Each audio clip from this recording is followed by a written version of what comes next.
Assalamualaikum warahmatullahi wabarakatuh. Bertemu lagi di channel Tobat Nakal Official.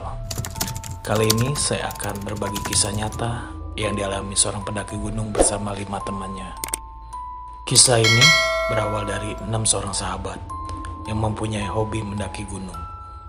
Keenam sahabat ini telah bersama semenjak kecil hingga dewasa. Karena hobi mereka mendaki gunung, dari remaja mereka sering sekali mendaki gunung.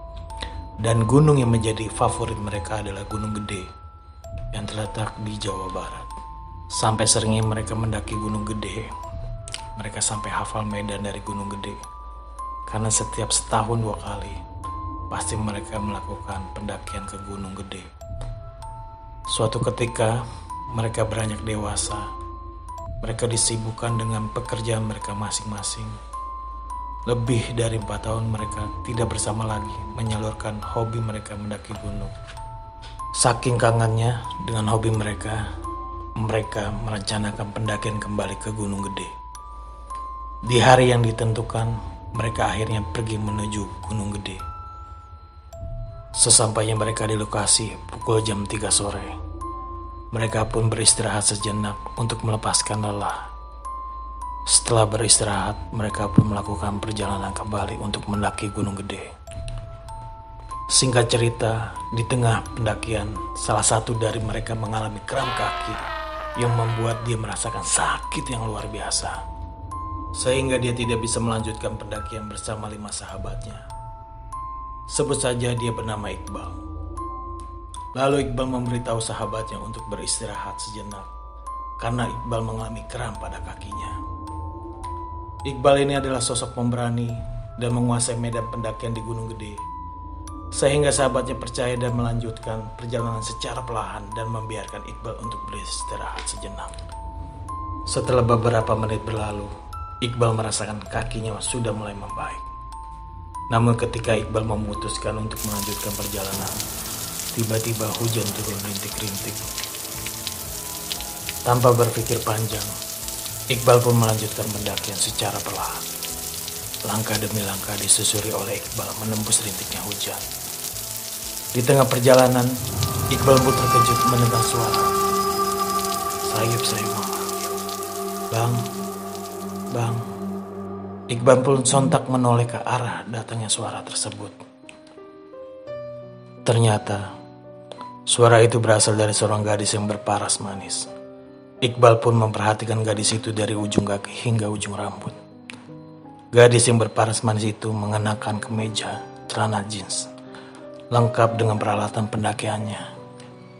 Mereka pun saling menyapa dan memperkenalkan diri. Gadis itu memperkenalkan dirinya bernama Putri. Begitu juga dengan Iqbal memperkenalkan dirinya. Lalu Iqbal bertanya kepada Putri, kenapa mendaki gunung seorang diri? Dan Putri menjawab bahwa dia tertinggal oleh teman-temannya dikarenakan asik mengambil foto saat perjalanan.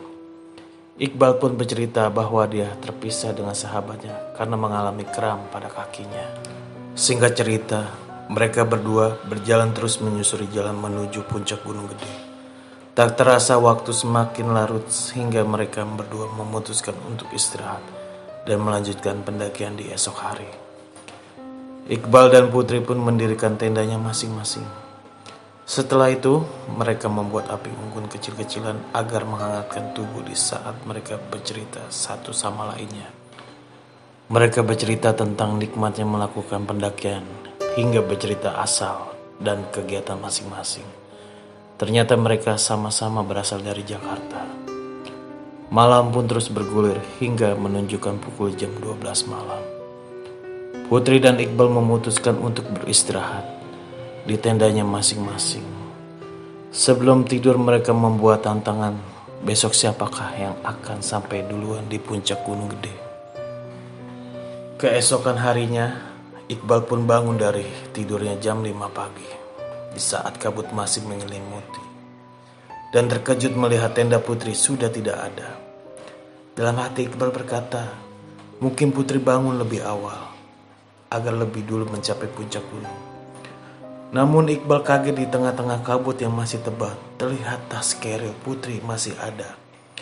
Iqbal bingung tapi Iqbal mengira karena Putri ingin cepat-cepat sampai di puncak gunung, sehingga mungkin lupa dengan tasnya.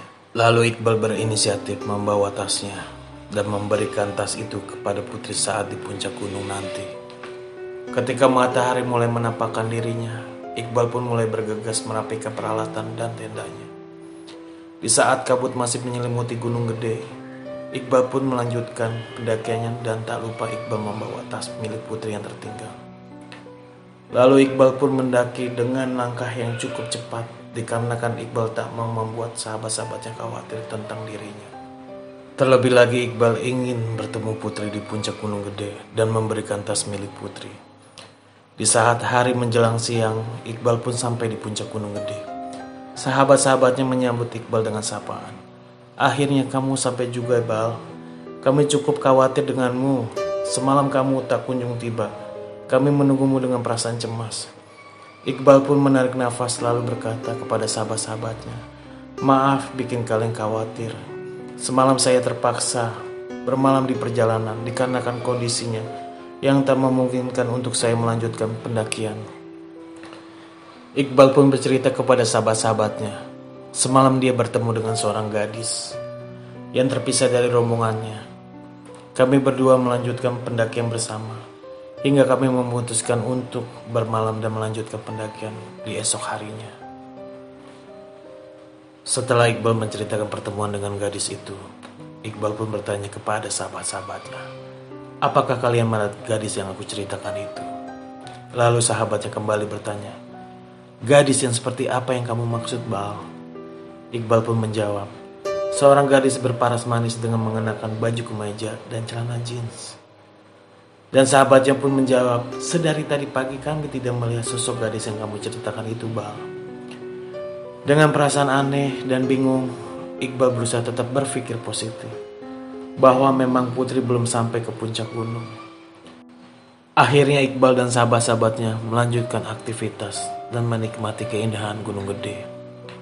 Hingga tak terasa sore hari pun tiba, namun gadis itu tak kunjung sampai di puncak gunung. Malam pun tiba, kami membuat api unggun dan kami bernyanyi menikmati kebersamaan. 1 hari, 2 hari, 3 hari pun berlalu, tapi gadis itu tak kunjung tiba. Di hari terakhir kami menginap di puncak gunung, kami semua sepakat untuk mencari identitas gadis tersebut.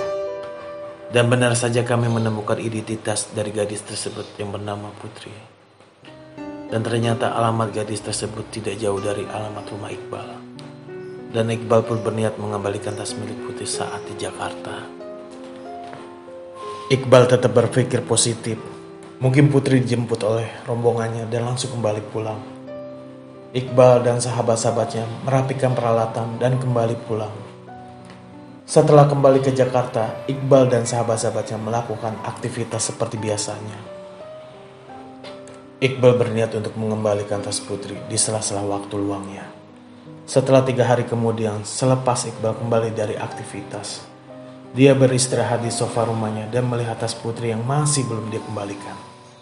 Malam itu juga berniat langsung mengembalikan tas Putri. Iqbal pun bergegas mencari alamat Putri untuk mengembalikan tasnya yang tidak jauh dari rumah Iqbal.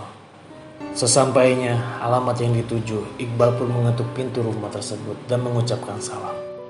Namun belum ada jawaban. Iqbal pun mengetuk dan mengucapkan salam kembali. Tok tok tok, "Assalamualaikum." Lalu kemudian keluarlah seorang laki-laki membukakan pintu. Iqbal pun memperkenalkan diri dan memberitahu maksud dan tujuannya. "Selamat malam, Mas. Saya Iqbal. Apakah betul ini rumah Putri?" Seorang pria itu pun menjawab, "Betul, Dek. Ada yang bisa dibantu?" "Iya, Mas. Saya mau mengantarkan tasnya Putri yang tertinggal di gunung." Sontak pria itu kaget dan bingung atas jawaban dari Iqbal. Lalu pria itu langsung meminta Iqbal untuk masuk ke dalam rumah. Iqbal dengan senang hati mengikuti ajakan dari pria tersebut. Lalu pria tersebut mempersilahkan Iqbal untuk duduk dan langsung meminta Iqbal untuk menunggu sebentar. Di samping itu pria tersebut menuju kamar ibunya untuk menyampaikan maksud dan tujuan Iqbal mengembalikan tas Putri. Lalu pria tersebut datang dengan ibunya menuju Iqbal yang sedang duduk di kursi.